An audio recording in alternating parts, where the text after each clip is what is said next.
Okay, welcome back.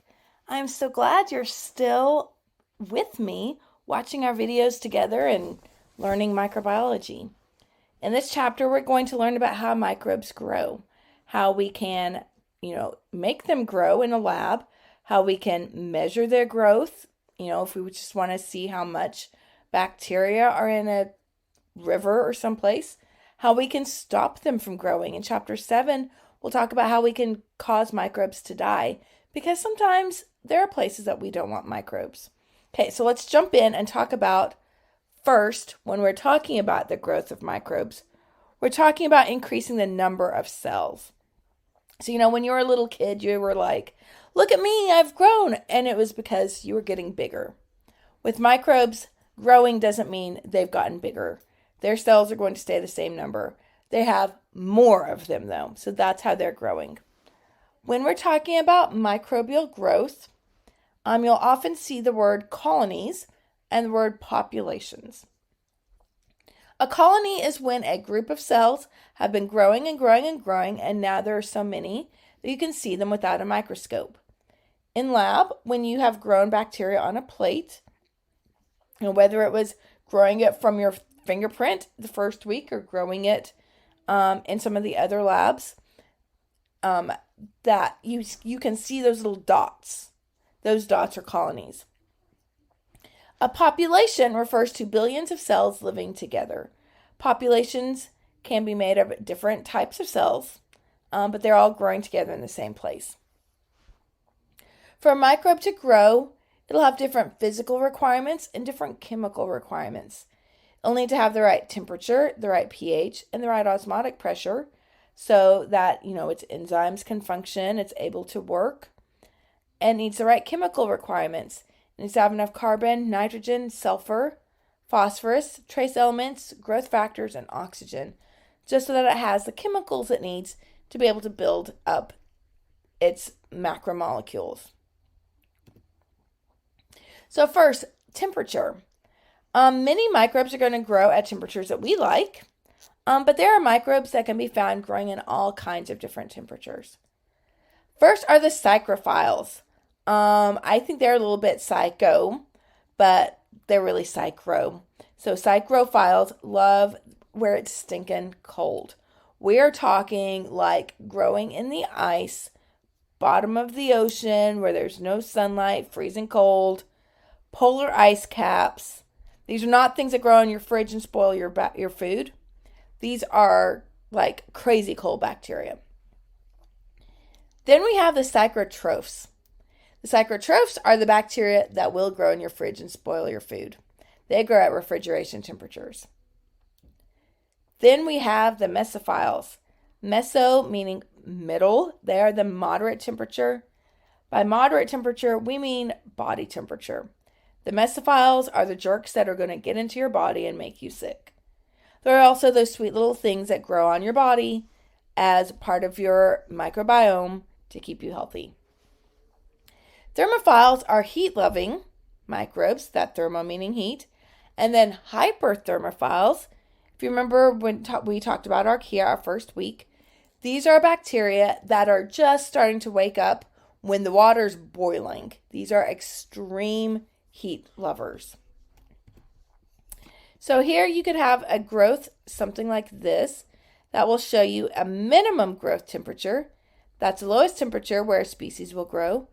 An optimum temperature, which is the species where they grow the most optimally, where they grow the best, and a maximum growth temperature. I am not going to ask you to remember these individual numbers, but you do need to be able to describe these different organisms, these groups, in terms of, what will be found in your fridge, what will be found in a body, what could grow in boiling water, what could grow in an ice cube. You need to be able to define these terms for me. So here we see a psychrophile. They're growing where it's cold. So here, minus 10 degrees to 20 degrees Celsius. Those are pretty cold. Psychrotrophs, here growing best right here at refrigeration temperatures, just over 20 degrees. Mesophiles, their best temperature, 37 degrees. 37 degrees Celsius is body temperature. Thermophiles, here growing where it's very warm. So 40 to 70 degrees Celsius. That is much warmer than I am going to be comfortable. And then hyperthermophiles. At 100 degrees, water is boiling. They're just fine to grow at 100 degrees in boiling water. Those are hyperthermophiles. So because different organisms grow at different temperatures, you want to make sure that your food stays out of this danger zone where mesophiles can grow. Mesophiles are the things that can make you sick, grow at body temperature. So this is the danger zone where things can grow. If it gets hotter than that, you're getting hotter than its optimal temperature, you can slow bacterial growth. And eventually as it gets hotter, you denature the proteins and eventually just kill the bacteria.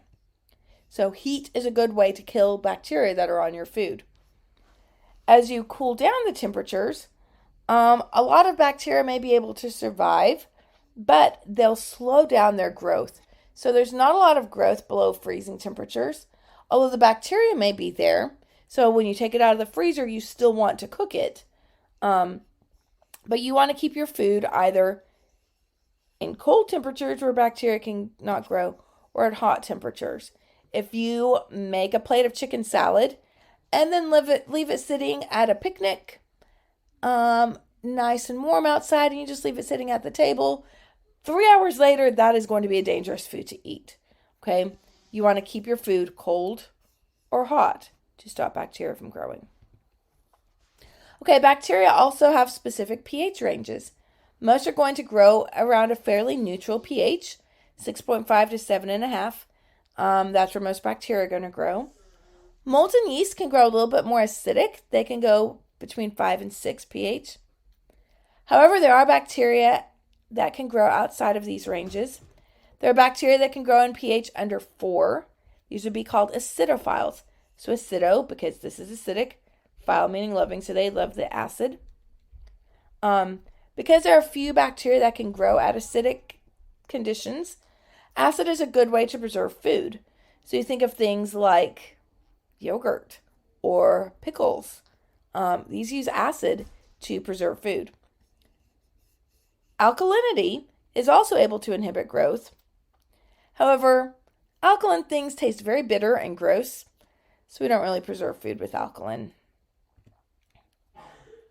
Then we've already discussed osmotic pressure, how a hypertonic environment can cause plasmolysis. So as there's an increase in the salt concentration around a bacterial cell, it causes water to move out of the cell. Water follows the salt. It's going to try to move to dilute the salt around it. So water moves out of the cell. As it does, the cytoplasm will detach from the cell wall and shrink down, and you end up with plasmolysis. That means that salt is a good way to preserve your food, or sugar, anything that increases osmotic pressure. So if you go and look at the canned foods that are sitting on the shelf, a lot of those canned foods are going to have a lot of salt or sugar in them to create a hypertonic environment to reduce the amount of bacteria growing in your food. There are some bacteria that are able to grow under extreme halophilic pressure. So extreme halophiles or obligate halophiles are going to require a lot of osmotic pressure. So they are only going to grow in places where it's very salty. And then facultative halophiles don't require a high salt concentration, but they can tolerate it. They will be able to survive places like the Great Salt Lake. Okay, so your first set of questions. Why are hyperthermophiles that grow best at temperatures over 100 degrees Celsius limited to oceanic depths? So think of places like the vents where heat from within the earth is released. And then why would primitive civilizations, so like pioneer, no electricity type of civilizations, why would they use food preservation techniques that rely on osmotic pressure? Okay, let's talk about some of the physical things required for a bacteria to grow. Carbon is king. You know that is a structural backbone of all of the organic molecules. So it's needed to make all of its organic molecules. It's used as an energy source. If you were to dry out a bacteria and weigh it out, half of its dry weight would be carbon. Nitrogen is used to make amino acids and proteins. Most bacteria are going to get nitrogen from decomposing other proteins, although some bacteria are able to use nitrogen from the air into through a process called nitrogen fixation, where they take that nitrogen in the air, turn it into ammonia products that is able to be used to make proteins. Sulfur is used to make amino acids. It's also used to make thymine and biotin. Most bacteria are going to get the sulfur they need from decomposing proteins.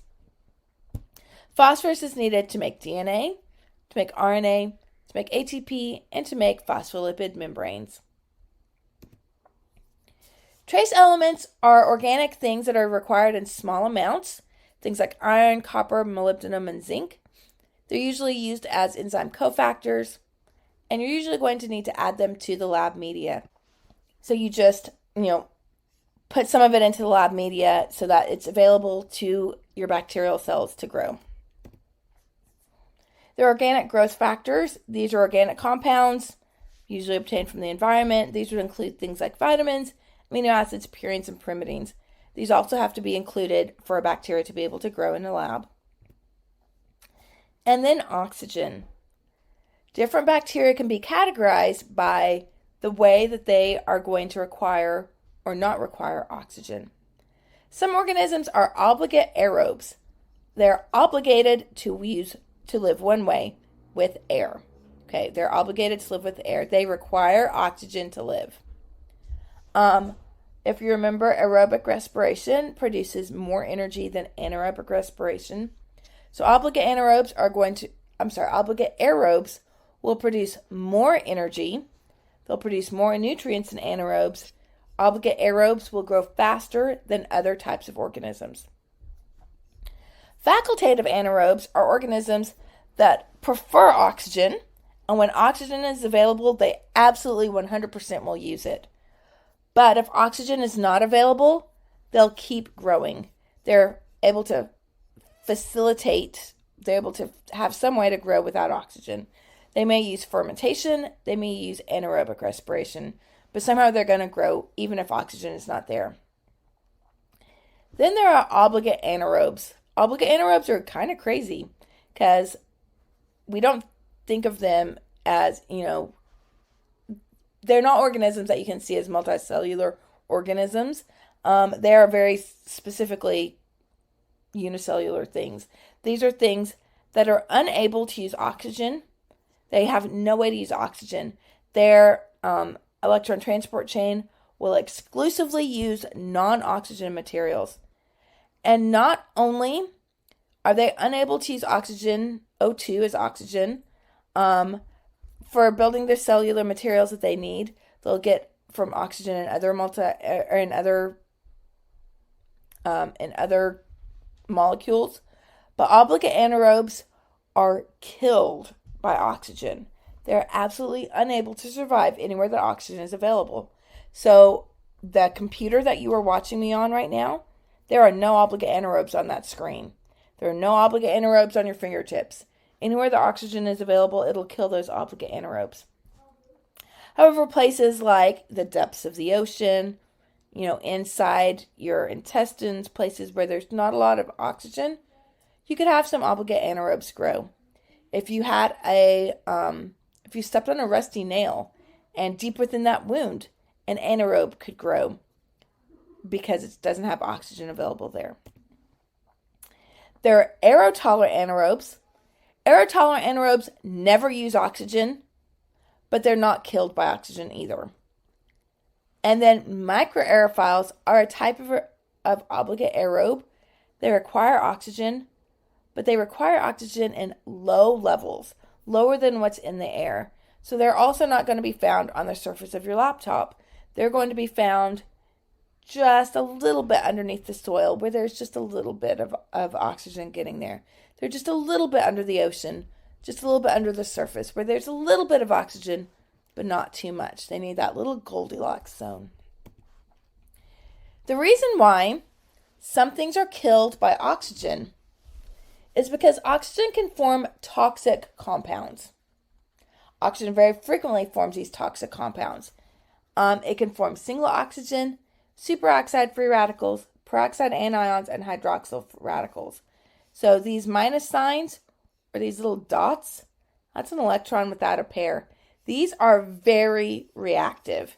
These oxygen products, these toxic oxygen products, if they get into your cell, they are going to go absolutely insane. They will destroy whatever molecules they come up with.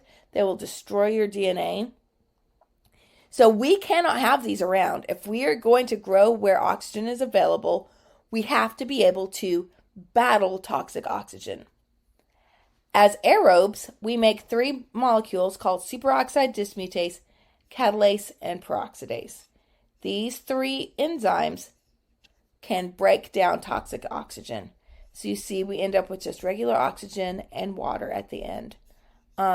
So if we have these enzymes, you can break down toxic oxygen.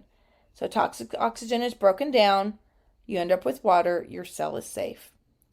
Without these enzymes, that toxic oxygen kills your cell. So these enzymes are missing in obligate anaerobes. Obligate anaerobes do not make superoxide dismutase. Obligate anaerobes do not make catalase or peroxidase. So because obligate anaerobes do not make these things, they cannot grow where oxygen is available. Anything that grows where oxygen is available, this would mean if you are an obligate aerobe, a facultative anaerobe, an aerotolerant anaerobe, or a microaerophile, you make these products. Because you make these enzymes, you can neutralize toxic oxygen. So there's no more toxic oxygen in your cell and you're safe. Okay, I want you to go through that again because being able to describe to me these different oxygen requirements, being able to describe to me what toxic oxygen is, and what these enzymes do. This is very important. Almost always something about these oxygen requirements is going to show up on your test to get into nursing school, to be admitted to that. So this is a very important thing for you to learn at this point. Okay, so if we're looking at different tubes, you can stick bacteria into your tube and see where the bacteria is going to grow to see what type of organism it is. So an obligate aerobe is going to require oxygen. So it'll only grow at the top of your tube because that's where oxygen is. A facultative anaerobe will use oxygen if it's available, so it's going to grow super well at the top of your tube, but it'll find some way to survive. It'll do anaerobic respiration or fermentation. Now remember, anaerobic growth is not as fast as aerobic growth, so you only have a little bit here. You don't have as much. You have a lot at the top and then a little bit throughout the whole thing. Obligate anaerobes are killed by oxygen. They cannot neutralize toxic oxygen, so they die wherever oxygen is there. So obligate anaerobes are only found here at the bottom of the tube. Aerotolerant anaerobes can neutralize toxic oxygen, but they don't use oxygen. So they're able to grow where oxygen is present. They grow where oxygen is absent. They grow just the same. Whether or not oxygen is there makes no difference to them. And microaerophiles, they require oxygen, but at low levels. So they're only going to grow, where there's a little bit less. They're not going to grow at the top where there's lots of oxygen. But they can't grow at the bottom where there's no oxygen. They grow in the middle. So this is a good table that you should be able to, pretty much all of it, be able to tell me, how does oxygen affect the growth? Where would you find it in the media? Why does it grow at that place? And how does oxygen affect it? This is mainly talking about superoxide dismutase and catalase. Okay, so how would you determine if a microbe is a strict anaerobe? Oxygen is so pervasive in our environment that it is very difficult for a microbe to always avoid contact with it. So how do microbes avoid damage when they're in contact with oxygen?